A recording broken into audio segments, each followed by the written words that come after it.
eu sou o professor Sérgio Alves. Vamos à nossa terceira aula de redes locais e comutação. Então, vamos falar sobre design de redes, ou seja, um modelo hierárquico.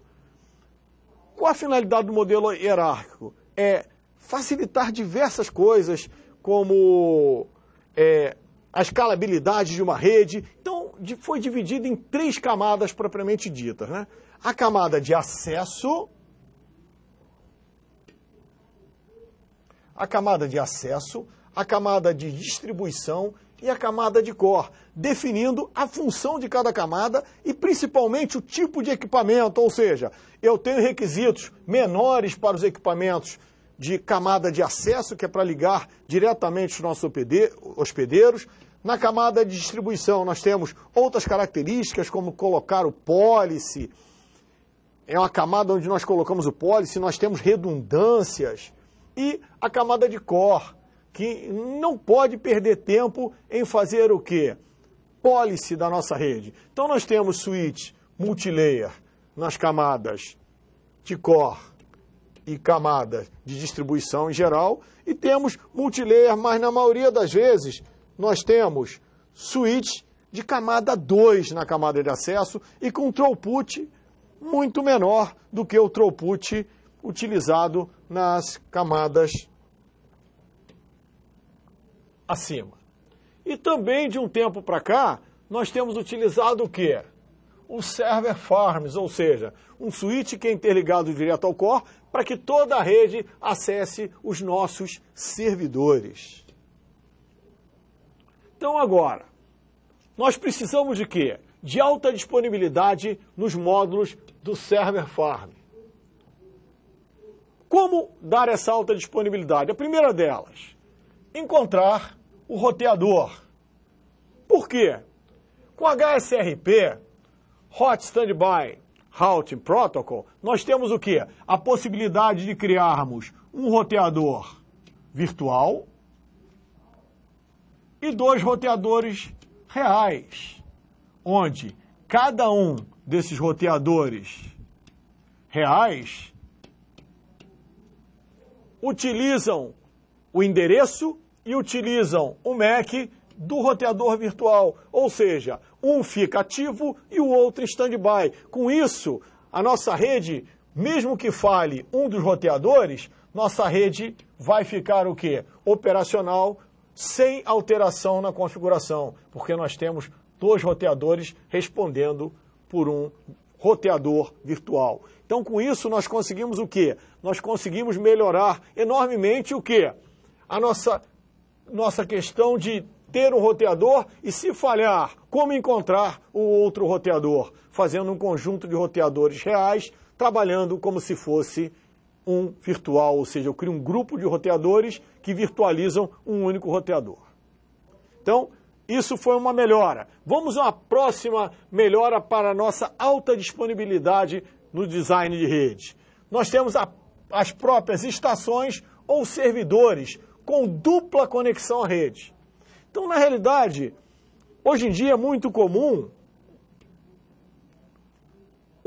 uma estação ou servidor com 2 Network Interface Cards.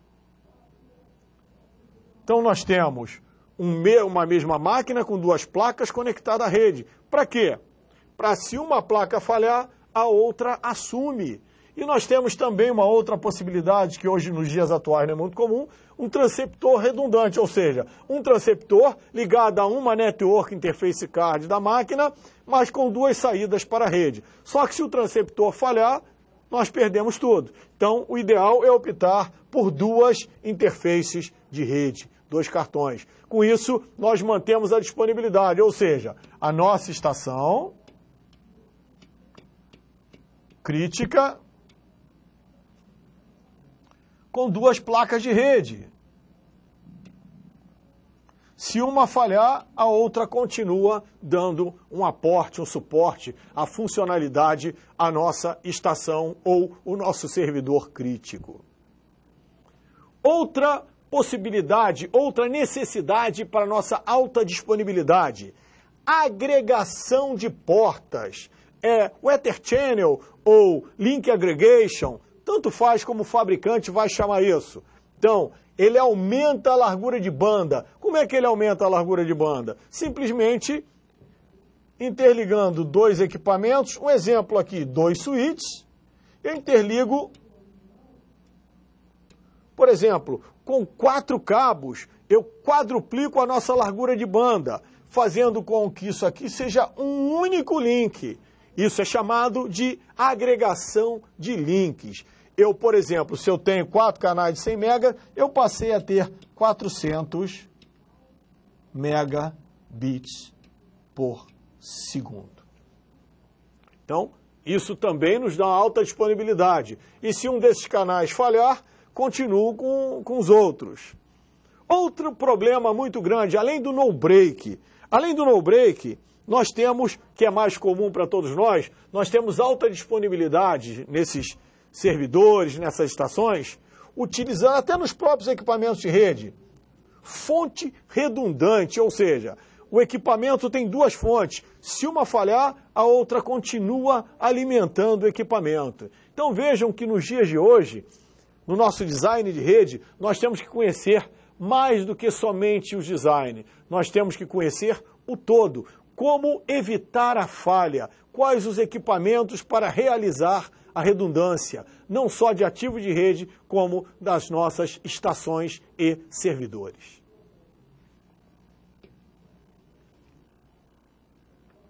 Então, outro problema que tem que ser resolvido é a nossa conexão ao mundo externo. Então, nós temos possibilidades nessa alta disponibilidade, agora analisando quanto aos ISPs. Se eu tenho um ISP e comprei 2 canais, se eu tenho ISP e comprei 2 canais, eu tenho que possibilidade? Eu tenho um roteador corporativo com 2 interfaces WAN. Imaginem vocês, se um dos enlaces cair, eu ainda tenho outro enlace. Mas qual o problema que isso nos acarreta? Se o provedor falhar, eu não tenho redundância. Se o meu roteador corporativo falhar, eu não tenho redundância. Eu só tenho a redundância de enlaces para um mesmo provedor.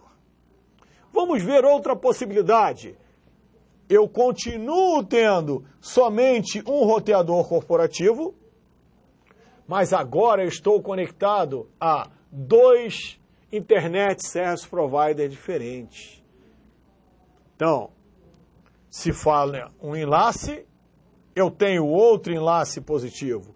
Se falhar o meu roteador corporativo, para toda a rede. Se falhar um ISP, eu continuo acessando através do outro ISP. Então, a minha alta disponibilidade realmente agora melhorou bastante. Quando eu tenho um ESP, agora eu tenho 2 ISPs. Mas eu continuo criticamente o quê? Com um único roteador na minha rede corporativa.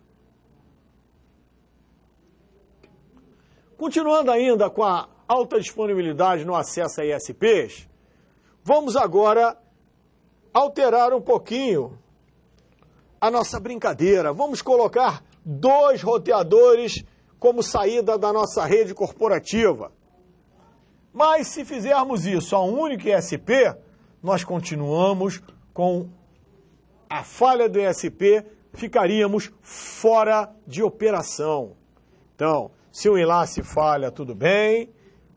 Se os 2 enlaces falharem, é complicado. Se um dos roteadores falhar da rede corporativa, o outro assume ou continua transmitindo. Mas o nosso ponto crítico agora é somente um ISP. Então nós vamos fazer o quê? Essa mesma topologia, contratando o serviço de 2 Internet Service Providers diferentes. Ou seja, tenho alta disponibilidade porque tenho 2 roteadores da rede corporativa, tem enlaces com ISPs diferentes, roteadores diferentes, e aí tem que falhar muita coisa para a nossa rede sair do estado operacional. Essa é a melhor solução para alta disponibilidade no acesso de ISPs.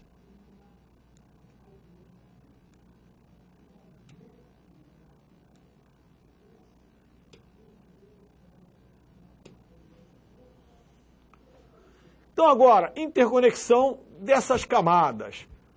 Vamos discutir um pouco do acesso e distribuição, essa ligação entre acesso e distribuição. Nós temos 3 modelos básicos. O modelo roteado, como o nome já diz, vai envolver enlaces Layer 3, camada 3. HSRP, que vai nos envolver o quê? Redundância de roteadores, como fazer isso? E o STP, Span Tree Protocol, que vai nos interligar através de enlaces de camada 2. Vamos ver cada um deles? Então, modelo roteado. Então, a interligação entre esses caras é camada 3. Vejam que esses links estão em preto, são todos camada 3. Essa linha pontilhada vermelha está dividindo a camada de acesso da camada de distribuição. E nós temos o quê? Nós temos a VLAN 10, que é de dados, e a VLAN 110, que é voz. Para facilitar, eu botei endereços aqui, ó, 10, 10, 110, 110. Então, aqui nós temos nessa região, interligando a camada de acesso à camada de distribuição, links camada 3. Por quê? Ele está fazendo o roteamento. O roteamento para fazer essa interligação. Ok?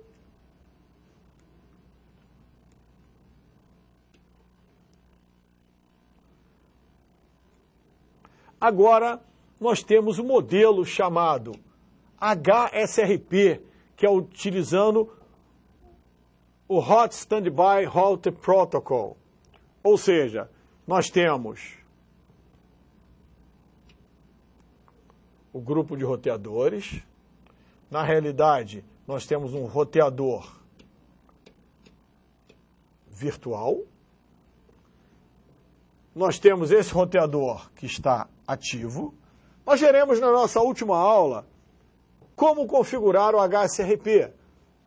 Por enquanto é só aprender que um é ativo, é o que está realmente encaminhando, e o outro está de reserva, em espera, stand-by. E os dois são capazes de rotear nossas duas VLANs. Então vejam, entre os dois eu tenho que ter uma comunicação camada 3. Por que camada 3? Porque eu estou falando de router. Router trabalha na camada 3. E na ligação entre as camadas de acesso e distribuição, nós temos o quê? Links camada 2. Então, esse seria um outro modelo de interconexão dos nossos equipamentos. Ou seja, nós podemos escolher qual modelo trabalhar. Então vamos ver aqui o último modelo que a gente vai estudar de interconexão de camadas, acesso e distribuição. É o modelo STP, Span Tree Protocol. Então vejam que aqui ele já está dizendo que a interligação é camada 2, tanto que eu coloquei em azul, e frisei aqui que é um trunk entre os dois switches, né? Switch Router Layer 3. Então, ele pode usar o HSRP ativo e stand-by para roteamento, porque o camada 3 pode trabalhar tanto comutando e, quando necessário, ele pode trabalhar roteando. E o Span Tree Protocol, onde o da esquerda foi definido como root e esse da direita como secondary root, ou seja, é o root alternativo. E aí, ambos atendem as duas VLANs, VLAN 10 e VLAN 110, VLAN de dados e VLAN de voz. E observe o seguinte, como eu estou trabalhando somente com camada 2, eu tenho que ter o quê? Os links bloqueados. Eu não posso ter caminhos redundantes operacionais o tempo todo quando eu falo de Span Tree de camada 2. Então, nós temos que ter o quê? nós temos que ter links bloqueados para não gerar um circuito circular. Se eu gerar um circuito circular, vai ficar complicado. Vai ter tempestade de broadcast.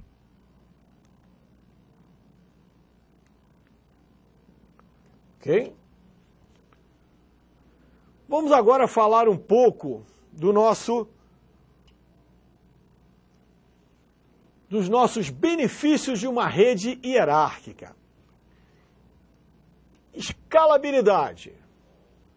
Se eu tenho que acrescentar 1 ou 2 switches de acesso para aumentar a quantidade, os switches da distribuição podem, na maioria das vezes, acomodar esses novos switches de acesso interligados ao switch de distribuição.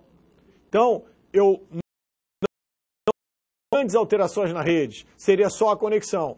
Se ultrapassar a quantidade prevista, aí eu colocaria mais um switch de distribuição para acomodar esses novos switches de acesso. Então a escalabilidade do modelo hierárquico é muito boa.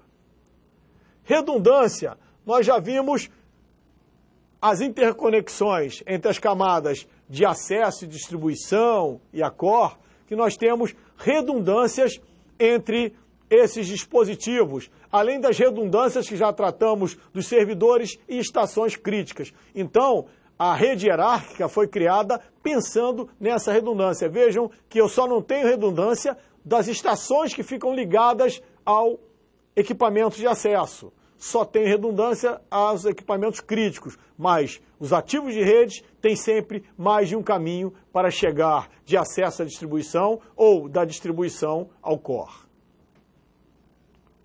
Desempenho. Como é uma forma hierárquica, eu tenho o quê? Onde eu não preciso de desempenho, que é o tráfego para interligação dos nossos nós normais de rede, nós temos a necessidade de um throughput menor, e quando chega na camada de distribuição, nós já precisamos de equipamentos com maior performance, maior throughput, ou seja, maior quantidade de dados que ele consegue passar entre as interfaces num determinado tempo. Então nós temos toda essa parte de desempenho. Para isso nós usamos o quê? Agregação de links para melhorar a largura de banda, para suportar o tráfego das camadas inferiores para a camada de distribuição, da acesso para a distribuição e assim sucessivamente. Nós temos também a parte de segurança, que a camada de distribuição faz a política para proteger a camada de acesso através de listas de acesso. Então nós temos a parte de segurança, a lista de acesso na camada de distribuição. Gerenciabilidade dessa topologia. Fica muito mais simples de gerenciar quando eu quero tirar, colocar, interligar, substituir o equipamento. Por causa dessa hierarquia, com essa interligação, fica mais fácil de entender do que uma rede flat, totalmente chapada. E sustentabilidade dessa nossa rede. Vamos agora falar um pouquinho da convergência da rede.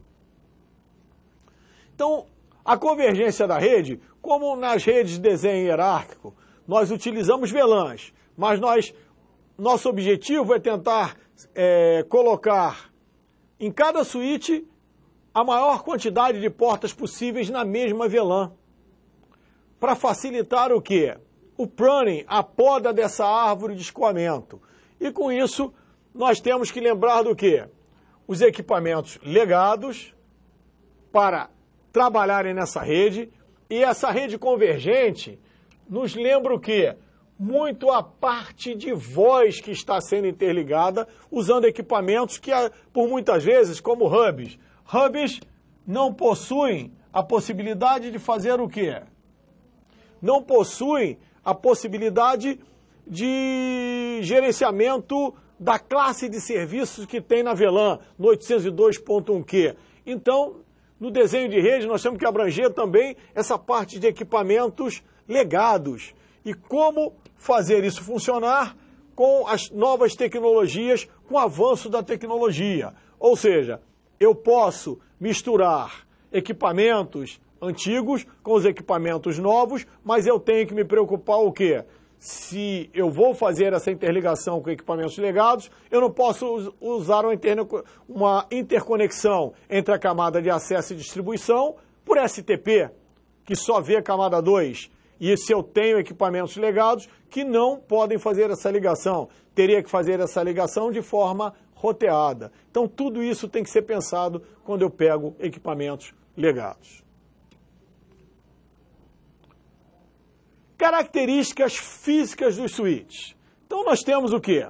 Switch com configurações fixas, modulares. Qual a grande diferença? É só lembrar dos desktop antigos. O que nós temos?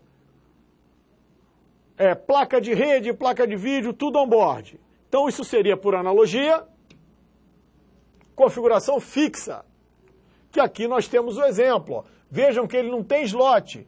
Nós só temos o quê?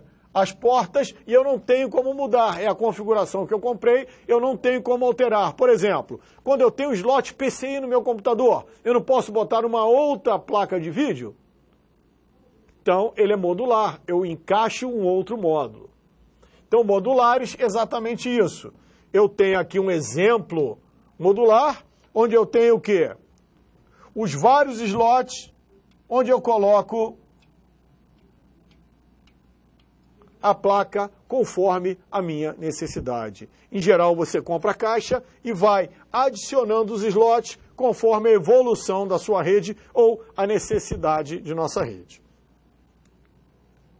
E empilháveis e não empilháveis. O não empilhável nós já conhecemos, é só eu colocar por cabos na parte frontal do equipamento. Agora, empilháveis. Vejam aqui que nós temos uma fotografia com um cabo especial, que não é o cabo de rede normal, UTP, nem fibra ótica. Nós estamos usando um cabo específico. Cada fabricante tem seu cabo específico para fazer o quê? Para transformar esses equipamentos interligados por esse cabo numa única pilha, num único stack. Numa única pilha, ou seja, é como se fosse uma única matriz, um único equipamento quando eles estão empilhados. Quando eles estão empilhados, é como se eles fossem um único equipamento, uma única matriz. Funciona como se ele tivesse o quê? Num equipamento só. Então, é uma porta de alta velocidade. Em geral, o fabricante define a sua forma de fazer a pilha, o stack, mas aumenta enormemente a sua largura de banda entre os switches, fazendo uma única matriz. Então, vamos falar um pouco do desempenho quanto à densidade de portas. O que vai interferir a densidade de portas? Vejam aqui, esse equipamento é considerado um equipamento de 1U. Ou seja, vai ocupar uma unidade do meu REC. Esse outro também vai ocupar uma unidade do meu REC. Opa, olha só. Só que aqui em cima, nós temos o dobro de porta. Aqui nós temos 24 portas, aqui nós temos 48 portas. Então vejam, no mesmo espaço nós temos o dobro de portas.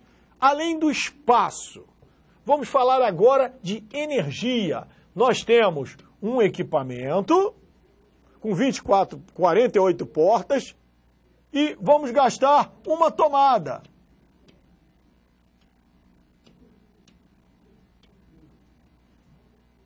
Se eu tiver que ter 48 portas com esse equipamento, cuja densidade de portas é menor, eu vou gastar 2 U's e 2 tomadas. Eu vou gastar 2 U's e 2 tomadas para ter a mesma densidade de portas. Então, isso é bastante importante. Então, continuando no desempenho, a taxa de encaminhamento ou throughput. Então, primeiro vamos falar de velocidade do fio. Velocidade do fio. Um exemplo, se eu tenho um switch com 48 portas Gigabit Ethernet. Para eu dizer que esse equipamento tem velocidade de fio ou velocidade do cabo, nós temos que ter um throughput, uma taxa de encaminhamento de 48 gigabits por segundo, para que ele possa atender todas as portas simultaneamente. Isso numa conta bem simples. Aí a gente vai levar em conta se é full duplex, se não é full duplex, mas portas gigas não existe half duplex, somente full duplex. Mas essa é a ideia. Eu tenho que ter um equipamento compatível com as portas que eu tenho. Um exemplo bem rápido. Muitas pessoas me perguntam, Alves, por que esse switch da Cisco com porta 100 é mais caro que esse outro do fabricante XYZ, que tem portas de 1 GB? Aí eu mando, vá verificar o throughput de cada um desses. Por quê? O backplane tem que suportar as 12 portas giga. Se ele não suportar as 12 portas gigas, não adianta eu ter 12 portas gigas. Então, é que muitas vezes a gente não lembra do que está por dentro da máquina, o que está por trás, o que faz funcionar a interligação dessas portas no nosso switch. O link de acesso e distribuição. A ligação entre acesso e distribuição nós vimos. Isso pode tornar um gargalo. Então, se pode gerar um gargalo, o que nós temos que fazer? Já vimos isso hoje.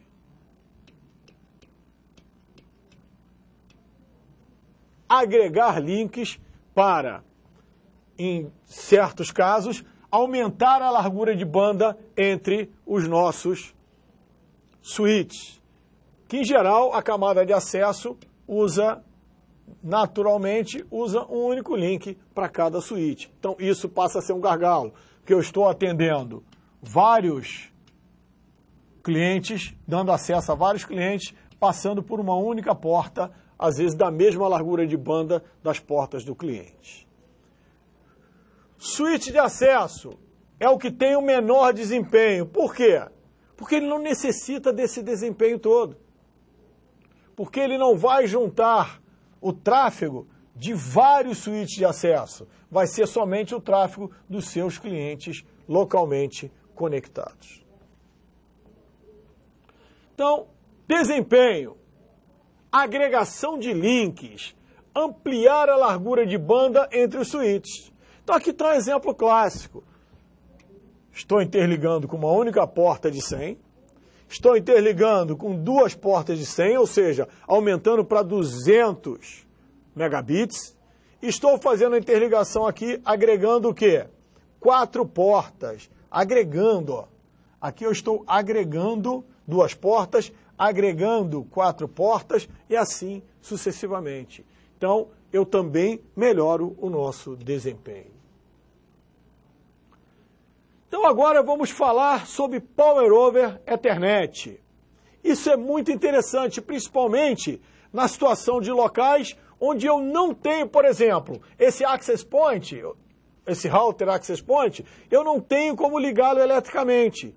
Então, eu tenho equipamentos que não são muito baratos, que suportam Power over Ethernet, ou seja, usa dados e energia, eletricidade, passando pelo cabo UTP.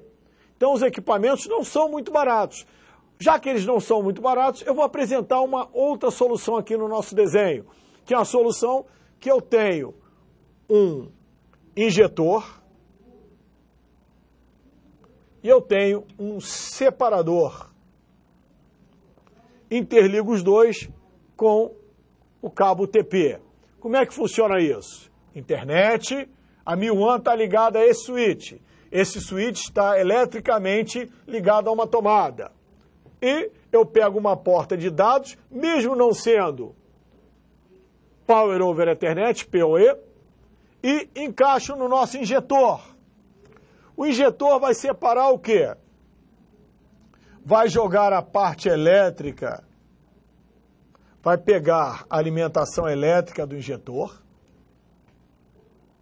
O injetor vai usar o azul e o marrom, ou dependendo do cabo, né? Verde, marrom, azul, marrom e azul, e vai fazer o quê? E vai utilizar. Aí depende se é o 568A ou 568B, gente. Tá ok? Não tem problema algum. E vai separar os cabos destinados a dados TX e RX, que nesse caso é o verde e o laranja, e vai jogar na porta RJ45. Ou seja, alimentação elétrica e dados vão passar aqui, ó, em pares diferentes.